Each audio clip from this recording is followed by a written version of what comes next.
શ્રી ગણેશાય નમઃ. જય શ્રી કૃષ્ણ મિત્રો.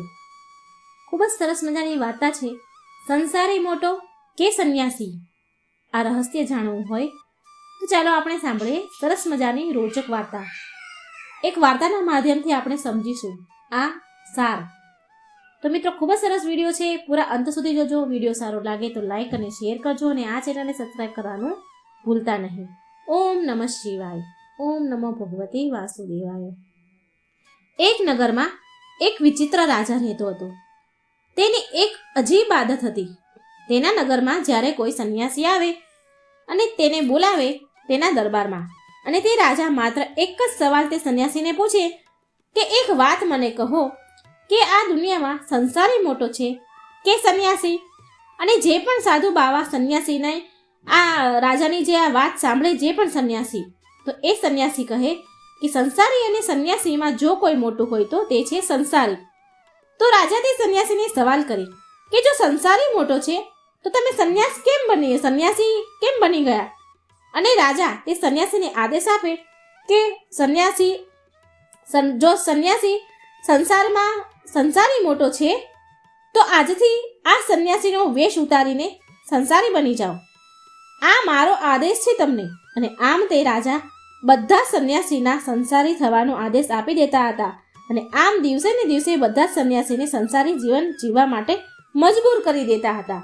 ધીમે ધીમે સમય વધારે વીતતો ગયો અને આ રાજાની આવી ખબર આખા રાજ્યના નગરમાં ફેલાઈ ગઈ. માત્ર આટલું જ નહીં, પણ જે પણ સંન્યાસી રાજાની વાત સાંભળે, જો કોઈ સંન્યાસી એમ કહે કે સંસારી અને સંન્યાસીમાંથી સંન્યાસી મોટો કહેવાય, તો તે રાજા તે સાધુ પાસે એ વાતનું પ્રમાણ માંગે. કેમ કે સંસારી કરતાં સંન્યાસી મોટો છે તો એ વાતનું પ્રમાણ આપો, સાબિત કરો. આમને આમ કેટલાયક સંતો રાજાના દરબારમાં આવ્યા અને તેમને સંન્યાસીનું પ્રમાણ આપવામાં અસમર્થ રહેતા તો તેને સંસારી બનાવી દેવામાં આવતા હતા. આમને આમ સમય ઘણો ગયો અને એક દિવસ રાજાના દરબારમાં એક મહાત્માનું આગમન થયું અને રાજાએ તેને એ જ પ્રશ્ન પૂછ્યો કે સંસારી અને સંન્યાસીમાંથી મોટું કોણ? એટલે તે મહાત્માજીએ જવાબ આપ્યો કે રાજા ના તો સંન્યાસી મોટો છે અને ના તો સંસારી મોટો છે. જે કોઈ પોતાના ધર્મનું પાલન કરે છે તેને જ મોટો કહેવાય. મહાત્માની વાત સાંભળીને રાજા બોલ્યા, તમારો જવાબ તો સારો છે, પણ શું તમે આ વાતને સાબિત કરી શકો છો? મહાત્માજી બોલ્યા, હા, હું આ વાતને સાબિત કરી શકું છું, પણ એના માટે મહારાજ તમારે મારી સાથે આવવું પડશે. હવે રાજા મહાત્માની વાત માને છે. વાત સાંભળી તેની સાથે જવા માટે તૈયાર થઈ ગયા અને બીજે દિવસે સવારે રાજા અને મહાત્મા બંને સાથે સાથે નીકળી પડ્યા અને બીજા રાજ્યમાં પહોંચે છે. તે રાજ્યમાં તે જુએ છે કે રાજ્યમાં રાજકન્યાનો સ્વયંવર થઈ રહ્યો છે. દૂર દૂરથી રાજકુમારો સ્વયંવરમાં ભાગ લેવા માટે આવ્યા હતા. બહુ જ મોટા પાયે ઉત્સવનું આયોજન કરવામાં આવ્યું હતું. રાજા અને મહાત્મા બંને તે સ્વયંવરના ઉત્સવમાં જોવા માટે તેમાં ભળી ગયા અને સ્વયંવર ચાલુ હતું. રાજકન્યા દરબારમાં ઉપસ્થિત થઈ. રાજકન્યા બહુ સુંદર અને રૂપવાન હતી. સ્વયંવરમાં આવેલા રાજકુમાર બધા જ સ્તબ્ધ થઈને તે રાજકુમારીને જોતા જ રહી ગયા. એટલી બધી સુંદર હતી. રાજકુમારો એના મોહી ગયા. મનમાં તેને પામવાની કામના કરી રહ્યા હતા. મિત્રો, તે રાજકુમારીના પિતાને કોઈ પણ વારિસ નહોતો, માટે તે રાજાએ જે રાજકુમારી વર ચૂને પસંદ કરે, જે પણ તેનો પતિ થશે, તેને જ રાજકુમારીના પિતા તે રાજ્યનો ઉત્તરાધિકારી ઘોષિત કરવાના હતા. હવે રાજકુમારીએ વરને પસંદ કરવા માટે તે રાજાઓને એક પછી એક જોવા લાગી. આમને આમ તે દરબારમાં આવેલા બધા જ રાજાઓને જોઈ લે છે, પણ તેને એક પણ રાજકુમાર પસંદ નથી આવતો. રાજકુમારીના પિતા વિચારવા લાગ્યા કે સ્વયંવર તો મારો વ્યર્થ જ થવાનો છે, કેમ કે રાજકુમારીને તો કોઈ પણ વર પસંદ ન આવ્યો. તેવામાં અચાનક એક તેજસ્વી સંન્યાસીનું આગમન થયું. તે સંન્યાસીનો ચહેરો સૂર્યની સમાન કાંતિવાળો તેનો ચહેરો ચમકી રહ્યો હતો.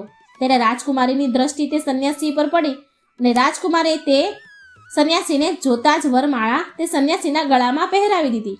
અને તે દરબારમાં આવેલો સંન્યાસી અચંબિત થઈ ગયો કે મારા દરબારમાં આગમન સાથે જ મને વરમાળા પહેરાવી દીધી. મારા દરબારની અંદર આવતાની સાથે જ મને વરમાળા પહેરાવી, થોડી વાર તો તેને કંઈ સમજણ પડી નહીં, પણ પછી તે ઘણી વાર વિચાર્યા પછી તેને ખબર પડી કે અહીં તો સ્વયંવર રચાયો છે. સંન્યાસીને તો પહેલાં કંઈ જાણ જ નહોતી. અને પછી તે સંન્યાસી તે રાજકુમારીને કહે છે કે દેવી, તમને શું દેખાતું નથી? હું એક સંન્યાસી છું. મારી સાથે લગ્ન કરવા તો શું, મારી સાથે લગ્ન કરવાનો વિચાર કરવો પણ મારે, જો હું એવું કરું તો એ મારી ભૂલ છે. તમારી ભૂલ છે, તમે મને વરમાળા પહેરાવી છે. મારી સાથે લગ્ન કરવાનો વિચાર કરવો પણ ભૂલ છે, એ તમારી મોટી ભૂલ છે. અને સંન્યાસીની આવી વાત સાંભળીને રાજાને લાગ્યું કે આ કોઈ ભિખારી લાગે છે જે લગ્ન કરવાથી ડરી રહ્યો છે. રાજાએ ફરીવાર ઘોષણા કરી કે એ યુવક, તને ખબર છે કે તું મારી પુત્રીથી લગ્ન કર્યા પછી તું આ સંપૂર્ણ રાજ્યનો રાજા બની જઈશ, આ રાજ્યનો માલિક બનીશ. તને આ વાત જરા પણ ખબર નથી? આ વાત જાણ થયા પછી પણ શું તારે મારી પુત્રી અને આ રાજ્યનો ત્યાગ તું કરી દઈશ? રાજાની વાત સાંભળી તે સંન્યાસી કહેવા લાગ્યો કે હે રાજન, હું એક સંન્યાસી છું. લગ્ન કરવા તે મારો ધર્મ નથી, માટે તમે તમારી પુત્રી માટે કોઈ બીજો વર શોધી લો. આટલું કહી તે સંન્યાસીએ વરમાળા ઉતારીને રાજકુમારીના હાથમાં આપી દીધી. ત્યાંથી ચાલ્યો ગયો. પણ હવે તે યુવક આ રાજકુમારીના મનમાં વસી ગયો હતો અને રાજકુમારીએ તો પ્રતિજ્ઞા લીધી કે જો હું લગ્ન કરીશ તો તે યુવાન સંન્યાસી સાથે જ કરીશ, નહીં તો મારા પ્રાણ ત્યાગી દઈશ. આટલું કહીને તે રાજકુમારી તે સંન્યાસીની પાછળ ચાલી નીકળી. સ્વયંવરની આ બધી જ ઘટના પેલા રાજા અને મહાત્મા સંતાઈને જોઈ રહ્યા હતા. એટલે મહાત્મા રાજાને કહે છે કે ચાલો આપણે આ બંનેની પાછળ જોઈએ કે શું થાય છે, આગળ આનું પરિણામ શું હશે. રાજા અને મહાત્મા પેલી રાજકુમારીની પાછળ જવા લાગ્યા. આમ પીછો કરતા કરતા તે બધા એક ઘનઘોર જંગલમાં પહોંચી ગયા. અને એવામાં સંન્યાસી જે જંગલમાંથી અદૃશ્ય થઈ ગયો અને રાજકુમારી ત્યાંની ત્યાં એકલી જ રહી ગઈ. ઘનઘોર જંગલમાં રાજકુમારી એકલી હતી.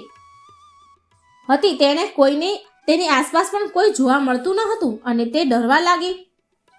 ઘોર અંધારું, આસપાસ કોઈ નહીં, એટલે એ ખૂબ ડરી. મહાત્મા અને રાજા રાજકુમારીને ડરેલી જોઈને તેની પાસે ગયા, તેને સમજાવી અને તે રાજકુમારીને તેના પિતા પાસે રાજમહેલમાં મૂકવા માટે ત્યાં જંગલમાંથી નીકળી જાય છે. જંગલની બહાર નીકળ્યા ત્યાં જ અંધારું થઈ ગયું. શિયાળાની ઋતુ હતી, ચારેય બાજુ ઘમઘોર અંધારું હતું અને આ ત્રણેય અંધારામાં જ ભટકતા એક ગામમાં પહોંચ્યા. અને ગામમાં આવીને જે ગામ વચ્ચે પાદર કે ચોતરો કહેવાય ત્યાં જઈને બેસી ગયા. ત્રણેય ઠંડીના થર ધ્રુજે. હવે તે ગામના લોકો ઘણા બધા ત્યાંથી નીકળ્યા જ્યાં ત્રણેય બેઠા હતા, પણ કોઈએ પણ આ ત્રણેયનો ભાવ ન પૂછ્યો. ત્રણેય ઠંડીના મારે થર કાંપી રહ્યા હતા, પણ કોઈએ તેની મદદ કરવા માટે તેને તૈયાર ન થયા. કોઈ કંઈ પૂછ્યું નહીં. બહુ સમય તે ત્રણેય એમને એમ જ બેઠા રહ્યા. થોડી વાર પછી ત્યાંથી એક ખેડૂત ગાડું લઈને આવતો હતો. તે ગાડામાં તેની પત્ની અને બાળકો બેઠા હતા. તે ખેતરેથી ઘરે આવી રહ્યો હતો. તે ખેડૂત આ ત્રણેયને જોઈ રહ્યો હતો કે ત્રણેય ઠંડીના ધ્રુજી રહ્યા છે. આવું જોઈ તે ખેડૂત તેમની પાસે આવ્યો અને તે ત્રણેયને પૂછે છે કે તમે કોણ છો, ક્યાંથી આવ્યા છો? ખેડૂતની વાત સાંભળી મહાત્માજી બોલ્યા કે અમે ત્રણેય રસ્તો ભટકી ગયેલા મુસાફરો છીએ.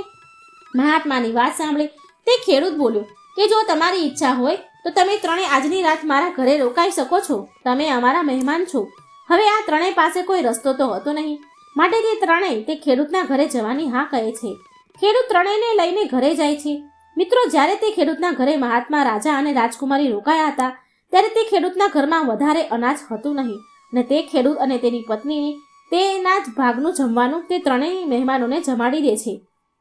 ખાવાનું થોડું, એ ત્રણ ખાય એટલું જ હતું, એટલે એ એમના ભાગનું જમવાનું એ રાજાને, સંન્યાસીને અને રાજકુમારીને ખવડાવી દે છે. તે ત્રણ મહેમાનોને જમાડી દીધું અને તે બંને પોતે ભૂખ્યા જ સૂઈ ગયા. અને સવાર પડી એટલે તે લોકો ત્યાંથી નીકળી ગયા અને રાજા મહાત્મા બંને પેલી રાજકુમારીને તેના પિતા પાસે મૂકવા માટે ગયા અને ત્યાંથી મૂકીને પાછા રાજા અને મહાત્મા ત્યાંથી તેના રાજ્યમાં જવા નીકળ્યા. ત્યારે રસ્તામાં મહાત્માજી તે રાજાને કહે છે કે જોયું તમે મહારાજ કે રાજકન્યા અને રાજાના રાજ્યને છોડવા વાળો તે સંન્યાસી તેની જગ્યાએ મોટો છે અને આપણે મહેમાન ગતિ અતિથિ સત્કાર કરવા વાળો તે ખેડૂત તેના ભાગનું જમવાનું આપણને જમાડીને તે પોતે ભૂખ્યો સૂઈ ગયો, તો તે પોતે ભૂખ્યો સૂવા વાળો તે સંસારી ખેડૂત તેની જગ્યાએ મોટો છે. એક તરફ તે સંન્યાસીએ રાજપાટ વૈભવ અને સુંદર રાજકુમારીનો મોહનો ત્યાગ કર્યો અને તેણે તેના ધર્મનું પાલન કર્યું.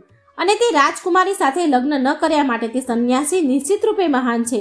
અને બીજી તરફ પેલા ખેડૂત દંપતી એ પોતાનો સ્વાર્થ ન જોયો અને અતિથિ સેવાને પ્રધાન આપ્યું. તેણે તેની ભૂખ ન જોઈ પણ તેણે અતિથિની ભૂખ મટાડી. માટે તે ખેડૂત અને તેની પત્ની નિશ્ચિત રૂપે તેની જગ્યાએ મહાન છે. અને તે મહાત્મા રાજાને કહે છે કે એક વાતનું હંમેશા ધ્યાન રાખજો કે કોઈ પણ દેશ, કાળ અને પરિસ્થિતિમાં આપણા ધર્મ કર્તવ્યનું પાલન કરવાવાળો મહાન કહેવાય છે. પછી ભલે તે સંસારી હોય કે સંન્યાસી, આનાથી કોઈ પણ ફરક નથી પડતો. આવી રીતે મહાત્માજીએ તેની વાતને સિદ્ધ કરી બતાવી, તેની વાતને સાબિત કરી બતાવી અને રાજા તે સંન્યાસીઓના ચરણોમાં પડી ગયો. અને આ વાતથી શીખ મળે છે કે ના સંન્યાસી મોટો છે કે ના સંસારી. જે પોતાના ધર્મનું પાલન કરે છે તે જ મોટો છે, પછી ભલે તે સંન્યાસી હોય કે સંસારી હોય. તો મિત્રો, કેટલી ખૂબ સરસ મજાની વાર્તા હતી. જો તમને પસંદ આવી હોય તો આ વિડીયોને લાઇક કરજો, શેર કરજો અને આ ચેનલને સબસ્ક્રાઈબ કરવાનું ભૂલશો નહીં. જય શ્રી કૃષ્ણ. રાધે રાધે. Thank you.